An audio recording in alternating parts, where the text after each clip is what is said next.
Hola, bienvenidos a Observatorio Cotidiano. Soy Fernando Castañeda y el día de hoy vamos a tener un programa especial en el que vamos a hablar de un personaje que cruza de muchas maneras la vida universitaria. Me refiero a Luis González de Alba.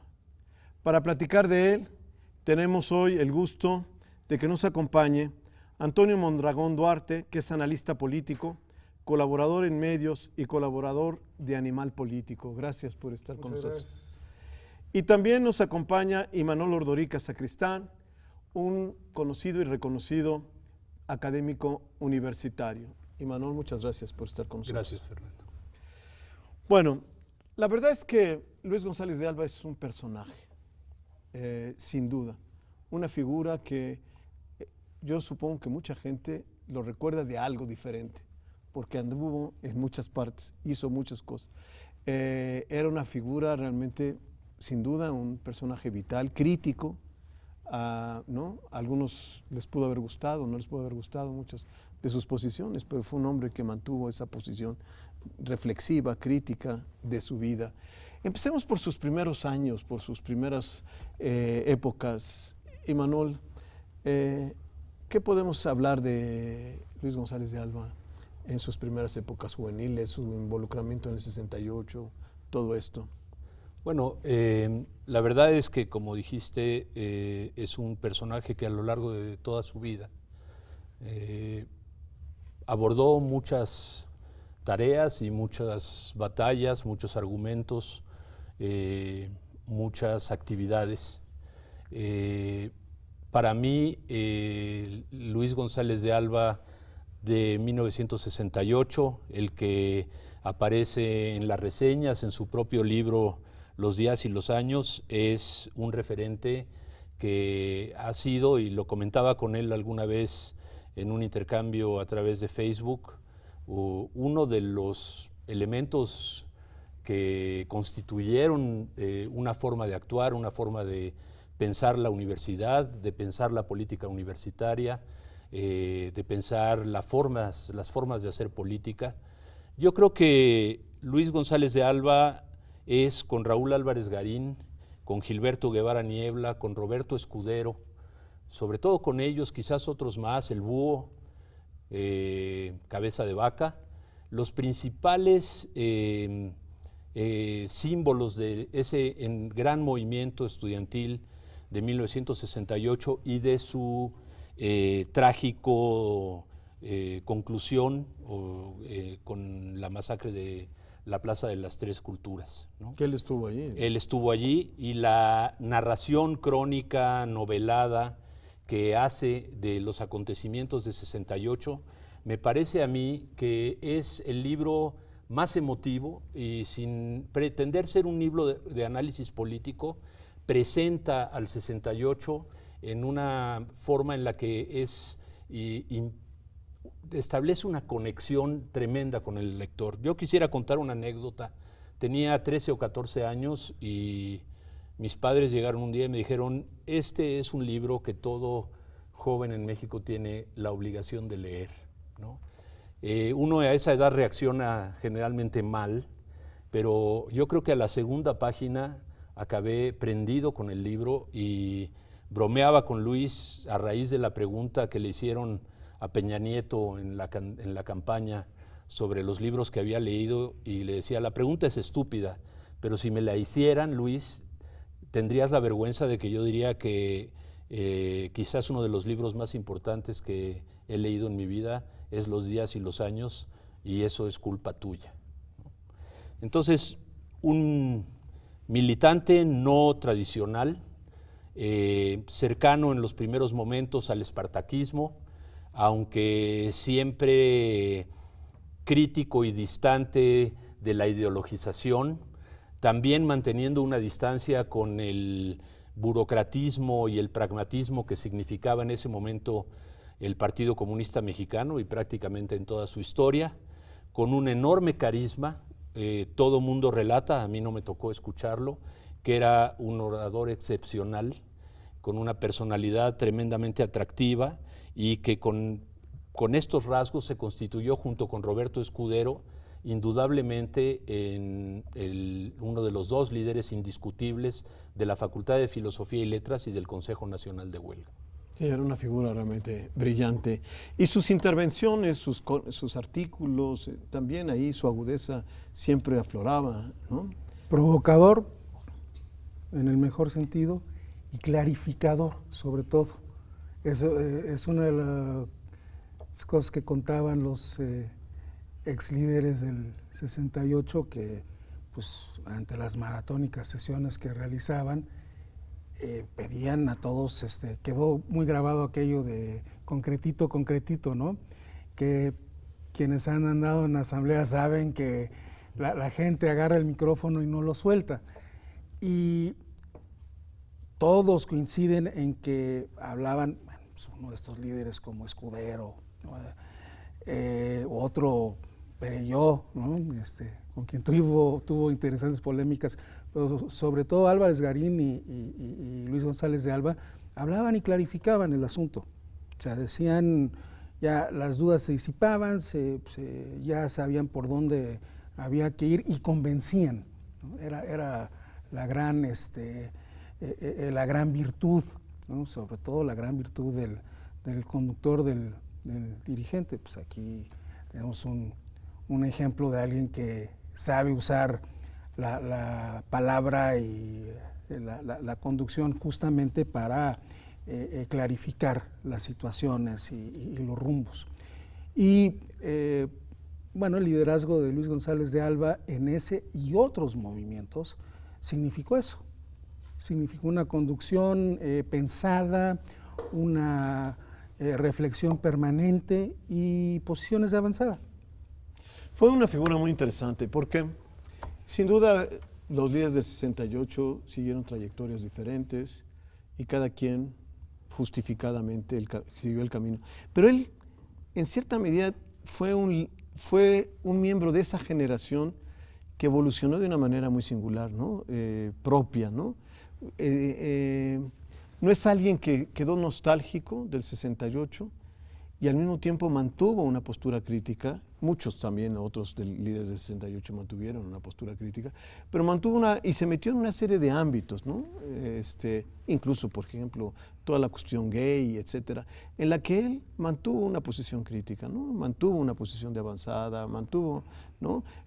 Fue un espíritu crítico, ¿no? Un espíritu inquieto que criticó a la izquierda también, pero no desde una posición, digámoslo así, conciliadora con una nueva realidad, ¿no? Sino que siempre fue crítico, ¿no?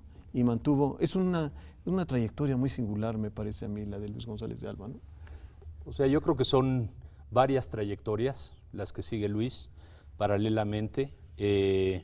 Está todo el componente de la reivindicación de la diversidad sexual y los derechos de homosexuales y otros grupos, ¿no? Él es, junto con Carlos Monsiváis, el redactor del primer manifiesto homosexual o de los derechos de homosexuales, también con Nancy Cárdenas. Él fue también precursor o pionero de una literatura que hacía visible la homosexualidad como tema, como creación artística, novelada o ensayística en México, en momentos en los cuales todavía había y todavía hay bastante cerrazón. Junto a esto fue en muchas etapas militante, fundador del sindicalismo universitario, para bien y para mal, ¿no? Fue, creo que menos involucrado, pero participante de la creación de proyectos políticos como la revista Punto Crítico, como el Movimiento de Acción Popular y de proyectos partidarios como el PSUN, el PMS. Ya no tengo tan claro qué tan involucrado haya estado con la conformación del PRD, ¿no? Divulgador científico, podemos hablar de eso, es, ¿no? Muy importante. Y periodista. Creo que la divulgación científica fue parte de su faceta como periodista, en donde a la vez Era un referente político, polémico, que ha generado muchos puntos de vista encontrados, pero en donde me parece advertir en muchos de sus trabajos una atención especial sobre el tema de la izquierda, desde una postura extremadamente crítica a la propia izquierda, eligiendo esa como uno de sus referentes de actividad periodística centrales, y que precisamente alrededor de esto están articuladas algunas de las polémicas más grandes que se han dado con Luis o alrededor de Luis, ¿no? Con la izquierda. Y tuvo sus aportaciones en este proceso con respecto a la izquierda, ¿o cómo lo ves tú, Antonio? No, de que tuvo sus aportaciones históricas y sigue los debates que él dejó vivo, pues va a ser, de ellos seguramente van a brevar futuras generaciones. Él puso tantas minas terrestres, por así decirlo, en este campo que muchos todavía no alcanzan a explotar. Luis y compañeros de él que con pensamiento similar, en su reflexión, en su espíritu crítico permanente, pues tampoco dejan de cuestionar. Y sobre todo, mencionabas que él era un militante distinto. Él, ante todo, me parece enemigo de la complacencia. No hay movimiento político que con tantito éxito se haya tenido el síndrome de estar parado sobre el famoso y proverbial ladrillo, ¿no? Y críticos a la manera de Luis, pues siempre se han encargado de derrumbarlos o de testerearlos lo suficiente como para que se caigan los ídolos de barro. Bueno, mi comentario era más allá de su militancia, era un poco decir, la verdad es que el mundo ha cambiado enormemente desde los años 60 y 70 hasta nuestros días, ¿no? Y eso, al final de cuentas, para muchos de estos líderes, es un reto, ¿no? Actualizarse en realidades completamente diferentes. Y tengo la impresión de que él siguió un camino en el que se actualizó a esas nuevas realidades que sin duda mucha gente en los 60 y 70 no imaginaba que el mundo iba a tomar estos retos, ¿no? Pero vamos a hacer un corte y regresamos. Sí, porque hay esto.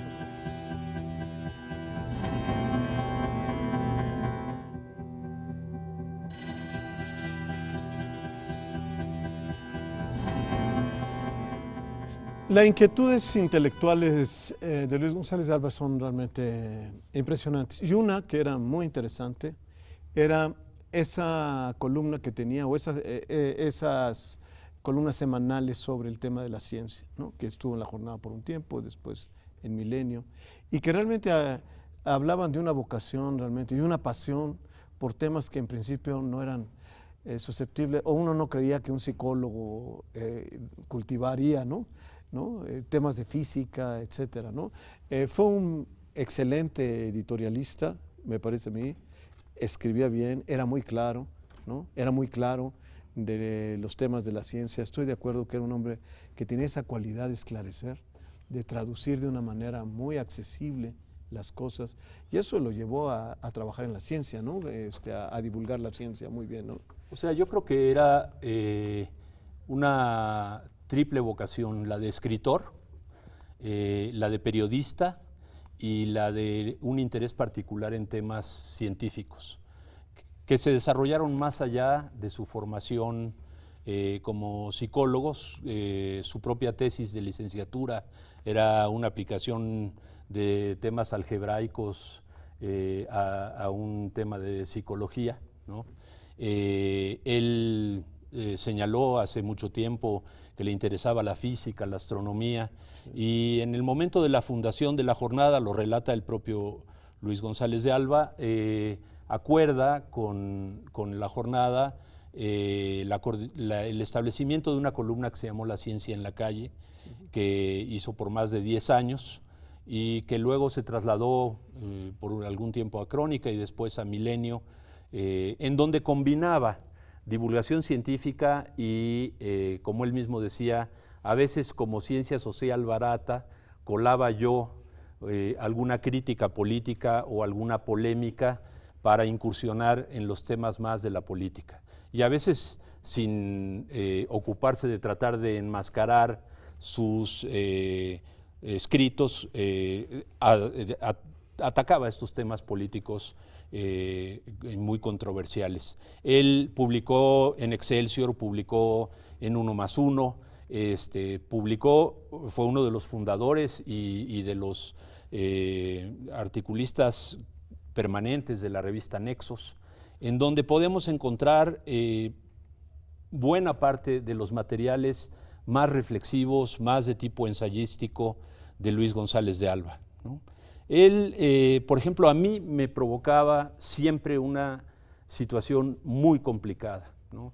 Creo que me sentía en la obligación de leerlo siempre y de salir siempre muy enojado, muy molesto y discrepando profundamente, pero ese doble carácter de analista político de la actualidad, con casi héroe de la infancia y de la juventud que no desaparece nunca, hacía que yo tuviera que ver al Luis que escribía las cosas que escribía tan fuertes y tan rudas en los momentos tan contemporáneos que provocaban incluso un enorme malestar, siempre con el reflejo de el Luis González de Alba de los días y los años.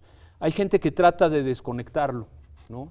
Creo que eso, por lo menos a mí, no me resolvía el tema, sino cómo creo que había un recorrido que desde su óptica era un recorrido coherente, desde una postura política que, insisto, trataba de mantener un equilibrio entre la izquierda burocrática y pragmática, por un lado, y la ideologización profunda por el otro, y que en ese camino se movía con posiciones que pudieran gustar o no gustar, pero que le llevaban a tener en la mira permanentemente a la izquierda, que tropezaba por uno y otro lado, según Luis González de Alba, ¿no?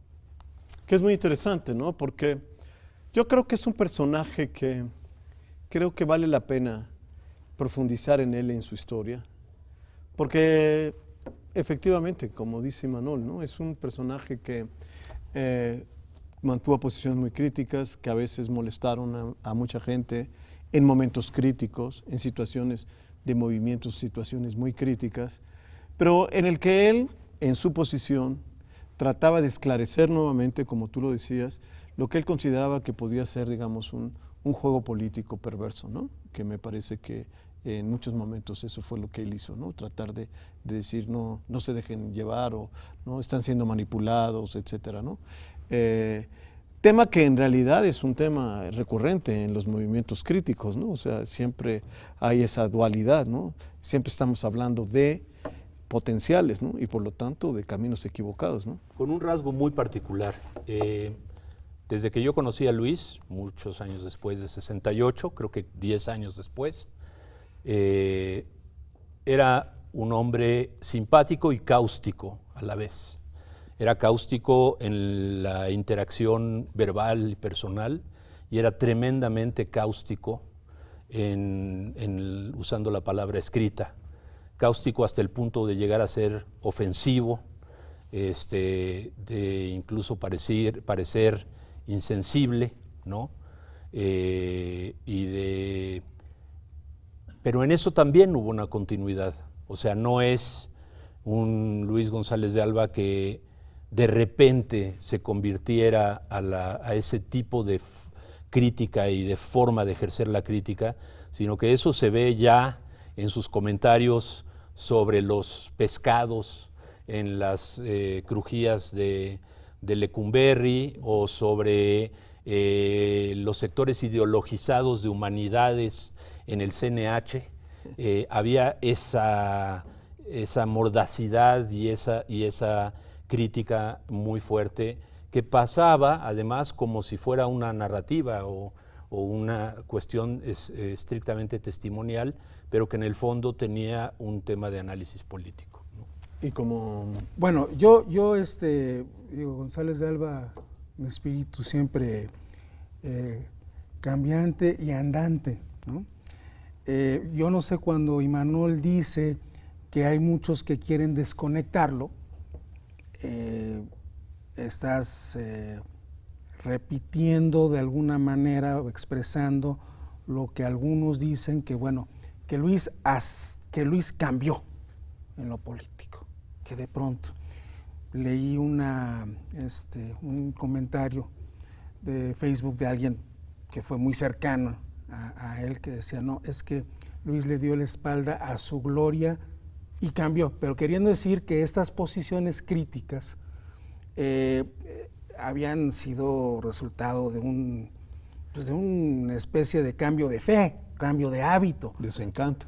Que pues yo no comparto y no creo que quienes realmente lo conocieron pues puedan compartir el que alguien con un espíritu y con una inquietud por reflexionar, pues de pronto dice, bueno, yo era un ideólogo, ¿no? de cierto signo y ahora me volví de otra manera, pues me parece que es hacerle un flaco favor a ese espíritu, pero por desgracia, como dice Imanol, pues sí hay muchos que afirman que como que de pronto cambió y por lo tanto muchas posiciones de él cambiaron. Quizá esa es una de las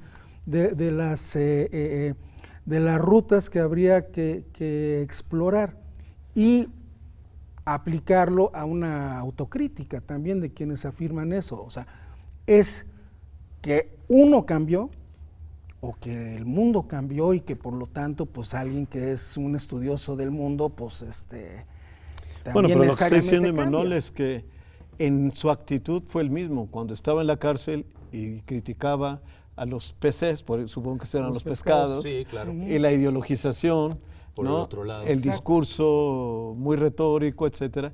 Y en ese sentido, él en realidad, podríamos decir desde el principio, estando en un movimiento crítico, cuestionador, fue también cuestionador de los que estaban ahí con él, o de algunos que estaban con él, y que participaban. O sea, fue un hombre que mantuvo ese espíritu independiente, O sea, ese espíritu Pero incluso reflexivo. de las vacas sagradas, porque él habla de manera hasta mordaz de el liderazgo que él ponía entrecomillado o sea, revueltas, por ejemplo, la participación hasta donde llegó del ingeniero Castillo, digamos, era un iconoclasta en ese sentido también.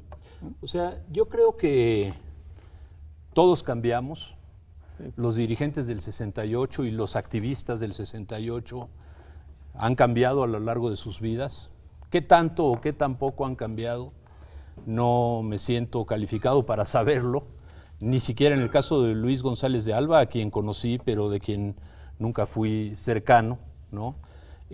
Sus amigos, tenía muy buenos amigos y que me imagino que van a hablar mucho sobre Luis y espero que lo hagan próximamente, van a tener muchos más elementos que aportar en esto. Yo creo que él denunció un tema de la izquierda en general y en particular de la mexicana que tampoco logró resolver, que es el tema de cómo manejar las discrepancias políticas al seno de la izquierda, ¿no? Y en donde la discrepancia se sustituye por la descalificación.